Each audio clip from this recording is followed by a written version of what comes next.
In fact, shakubuku, the translation is normally translated break and subdue. You can imagine Nichiren Shonin talking about the Shingon and Ritsu, the devil and hell, break and subdue them. But what it's talking about is breaking misguided attachments, misguided ideas, and subduing suffering and evil. That's the idea, in a direct way, to challenge people's ideas. So Nichiren Shonin said, Shoju, shakubuku, which one to use, depends on the circumstance. So I'd like to read one writing.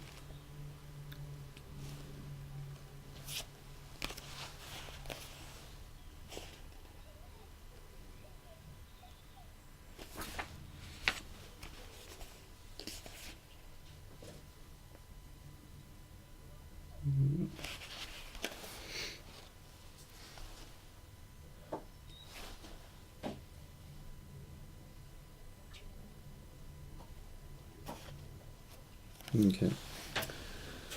All those who want to practice Buddhism should know that there are two ways of propagation: the persuasive, shoju, and the aggressive, shakubuku.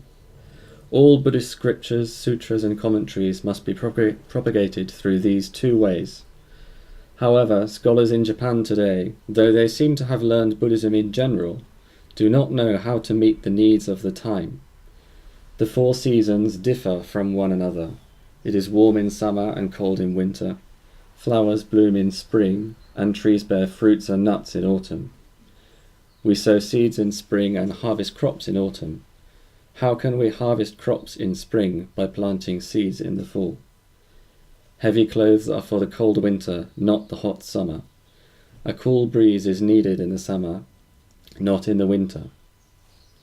So depending on the situation, the method of the teaching is different. So, in the Lotus Sutra, there is a clear examples of both of these two ways of teaching: persuasion and directly challenging people. So, if you have your Lotus Sutras, first I'd like to look at chapter 14, Peaceful Practices. So it's page 210.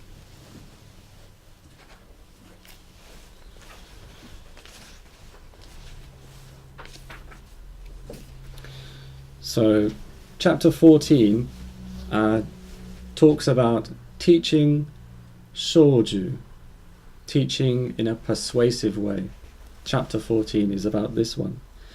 And in chapter 14 there are 4 practices, 4 ways of practicing teaching, which we can find. So on page 210, the bottom paragraph, the second paragraph, 1, 2, 3, 4, 5, 6, 14 lines down, about halfway down, it says, first he should perform proper practices, approach proper things, and then expound this sutra to all living beings. And then the bottom paragraph, it says, what are the proper things the Bodhisattva Mahasattva should approach? He should not approach kings, princes, ministers, or other government directors. He should not approach heretics, aspirants for the teaching of Brahman, Nirgantas, writers of worldly literature, writers of non-Buddhist songs of praise, and it goes on. So it gives a list of people not to approach. So this is called the pleasant practice of body. And it's not discriminating, or you should not teach this person and this person and this person and this person. It's warning us to be careful about approaching people with power, people who may take advantage of us. So this is the first one. And then, next one, on page 216,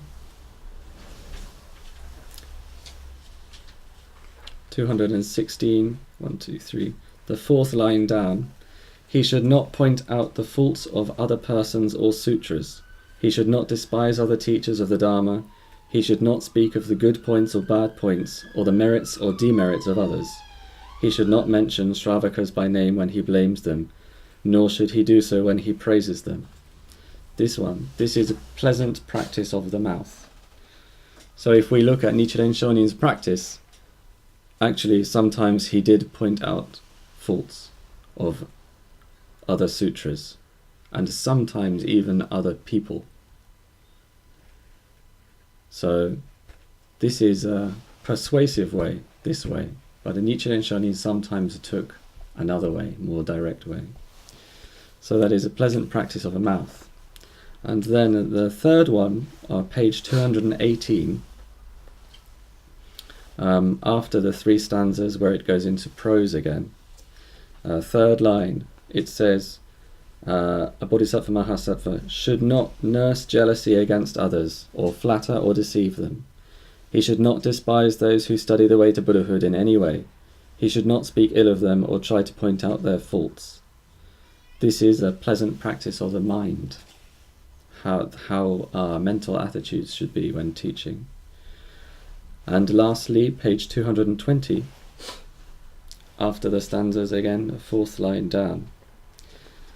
The Bodhisattva should have great loving kindness towards laymen and monks, and great compassion towards those who are not Bodhisattvas. He should think, they do not know that the Tathagata expounded expedient teachings according to the capacities of all living beings. They do not know, they do not hear, know or notice, or ask a question about it, or believe or understand it.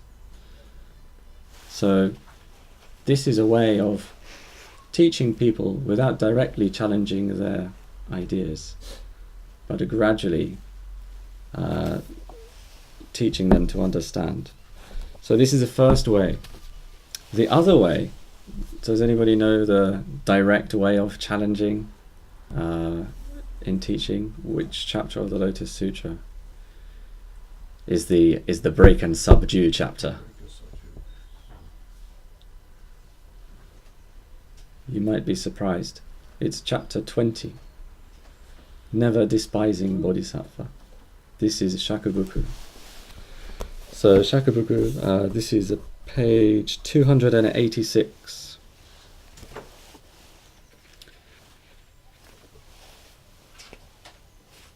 All the time Nichiren Shonin quoted this one and used as his example.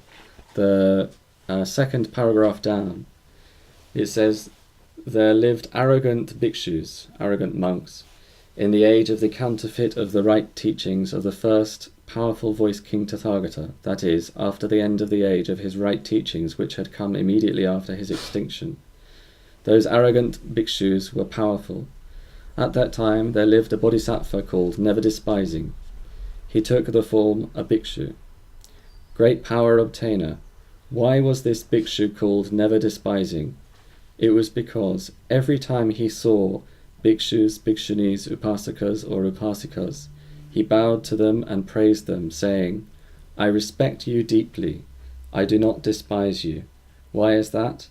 It is because you will be able to practice the way of bodhisattvas and become Buddhas. This is break and subdue. Directly challenge people.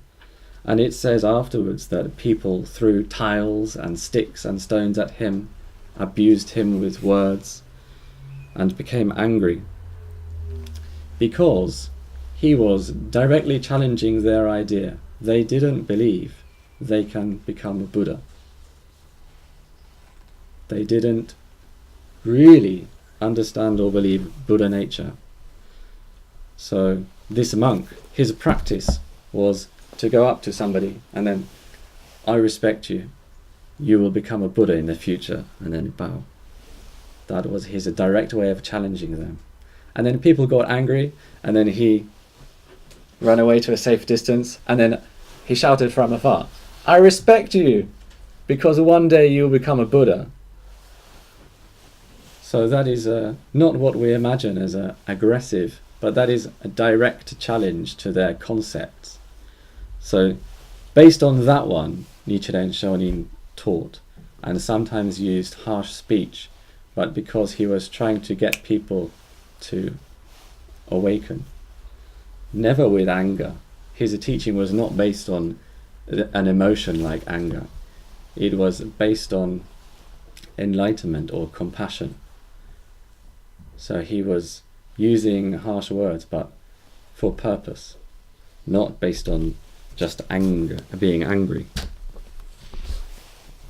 So even some of Nichiren Shonin's followers weren't sure about this one. Some of them said, oh, Nichiren Shonin's way of teaching is very direct, and it doesn't seem to be having a results, and all the time he's persecuted because of how direct he is. He should take a more gentle way, play it safe, be sensible. But he responded to that. He said, people are suffering. People are really deeply suffering at the moment. It was his responsibility to inform them of the truth and give them a way out of their suffering. If he ignored that responsibility, he was not Bodhisattva. He would be condemning them, ignoring them, forgetting about their suffering. So he had a kind of duty of care towards suffering people. So we are bodhisattvas, aspiring bodhisattvas, as Siddhaman Sensei mentioned. So first we have to have our foundation as compassion. And Sensei mentioned jihi, the Buddhist idea of compassion. And yesterday you did a meditation on loving kindness, right? So this is a very interesting thing. Ji-hi is 2 Japanese words, but in the Lotus Sutra it mentions 4 words, which are ji, hi, ki, and sha.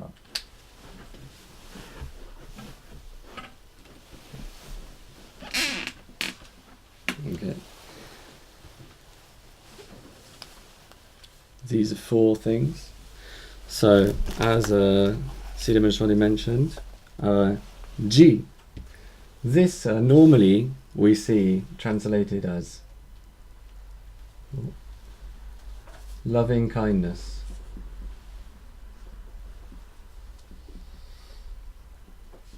So, yesterday you meditated on this one. That means giving happiness to other people. That is the first one. And then the next one, he.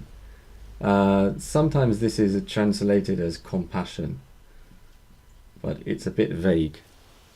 So this means giving people happiness. This means removing people's suffering as a set.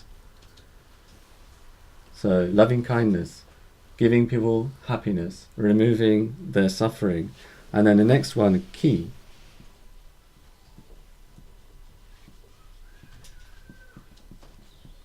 Empathetic joy.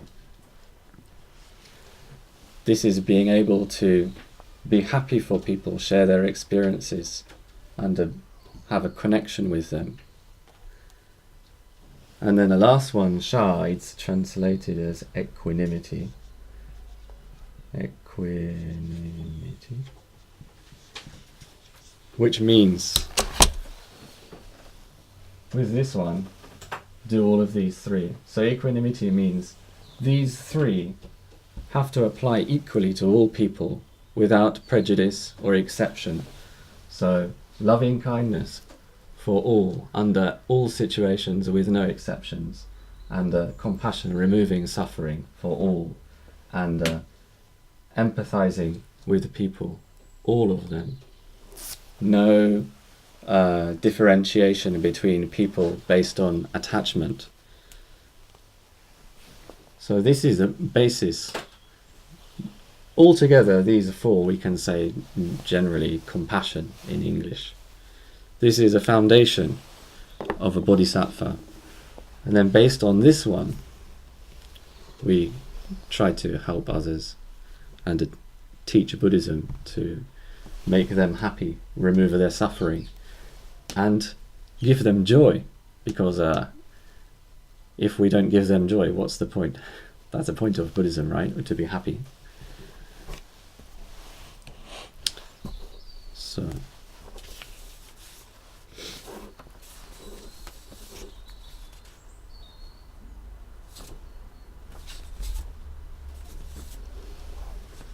okay. So when we think of Nichiren Shonin's teaching career, his persecutions all of his life, of course, I don't want to be exiled and have my life threatened.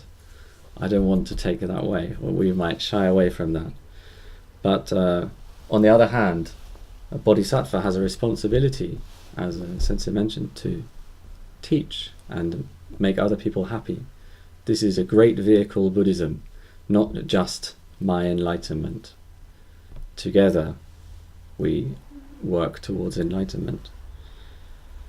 So how should we teach? With a gentle way, persuading people, or directly challenging their misconceptions and unskillful, harmful ideas? Depends on the situation and the person, and maybe also on your ability. So, but it's important to think about teaching, because as we read in the opening ceremony yesterday morning, we read Shohoji Sosho, and it says, even if a phrase or a word of this sutra, try to spread it to others. So how can we teach others? No need to be a minister. Everybody can do. So the Lotus Sutra has a very good way to suggest a practical way to teach. So if we could look at chapter 22.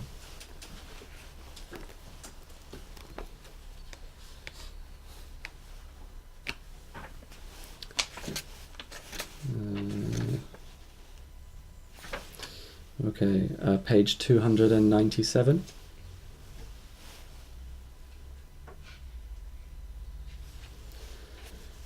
So the way to teach Buddhism is not to attack and insult people. But apart from the fact that that probably wouldn't work, they wouldn't want to become Buddhists. That is not the Buddhist way. If you look at the bottom of the page, the third line from the bottom, it says, when you see anyone who does not receive this sutra by faith, so when you see somebody who does not believe this sutra, does not practice the Lotus Sutra, you should show him some other profound teachings of mine, teach him, benefit him, and cause him to rejoice. When you do all this, you will be able to repay the favors given to you by the Buddhas. So the important words in this part are, second line from the bottom of 297, you should show him some other profound teachings of mine. And the next important word, teach. And then benefit. And then over the page, cause him to rejoice. Those are 4 words, show, teach, benefit, and rejoice. This is a way to teach Buddhism. So first of all, simply show. We can share our faith and the practice of Buddhism by showing our behavior and example. People naturally pay attention to somebody who's living properly. They might not immediately, but they realize, oh, something's different about him or her. They have something. So First of all, just show. Not shove down their throats. Just show. And then, next step is they express some interest. Oh, you're Buddhist. Oh, what kind of Buddhist? Oh, Nichiren Shonin is Japanese. Oh, interesting. And we practice the Lotus Sutra. Okay. Could you teach me? That is next one. So then, explain the teachings simply. And then, next one, benefit him. So that means try to give a practical solution to their problems.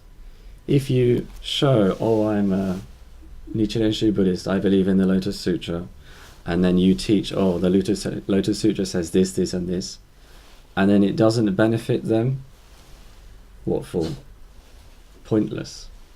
So we should know how the Lotus Sutra can benefit us and other people. And then over the page, cause them to rejoice. This is the impact of the benefits. So these are four things: show, teach, benefit, and rejoice. This is a way to spread Buddhism. So, using these four things, I think it's more easy to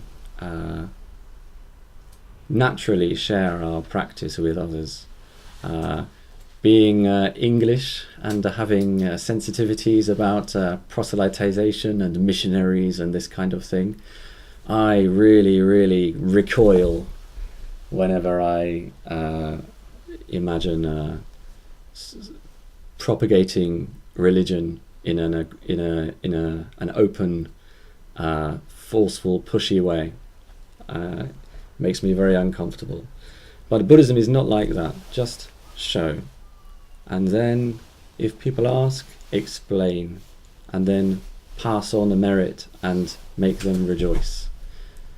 That, I think, is everybody can appreciate that way of teaching. So, we are Bodhisattvas from underground, Bodhisattvas in this world. We live on Earth in the UK, so we have a responsibility for people in the UK, the same way Nichiren Shonin wanted to be the wisest man in Japan, because he wanted to help people of his country. First, we have to start at home and help the people around us in the UK or Holland, or so like that. And both other senseis, they mentioned the four bodhisattvas of the earth, the four leaders. So Tsukumoto sensei mentioned on the Mandaraga Honzon, the Odaimoku down the center, and then Shakyamuni Buddha and the Taho Buddha, and then either side the four, 2 and 2 bodhisattvas. And the Nichiren Shonin said, okay, not for sure, but maybe I might be this one, Jogyo Bodhisattva, because look at my life. The sutra says this will happen and this will happen, and this person will come at this time and teach Buddhism. Nobody else is doing. It looks like it might be me. So if so, that's the one, Jogyo Bodhisattva. How about the other 3? Who are they? Maybe Paul and Gary and Yoren? I don't know. Maybe. But we should think, not just to follow Jogyo Bodhisattva, okay, he's a leader, and then I'm somewhere down here. We should look to Nichiren Shonin's life to aspire to at least approach his understanding and the way he lived his life by teaching. So we can do it in our own ways. So, as Sensei mentioned, everybody has a different ability, characteristic. So in the same way, we can use, we can show and teach, benefit, and cause people to rejoice based on our individual natures, and then together work towards enlightenment. So I will finish there. Thank you very much. Anybody have some questions or comments or you want to share? Jordan? No? Okay. Okay, thank you very much. One more time, Odaimoku to finish 3 times.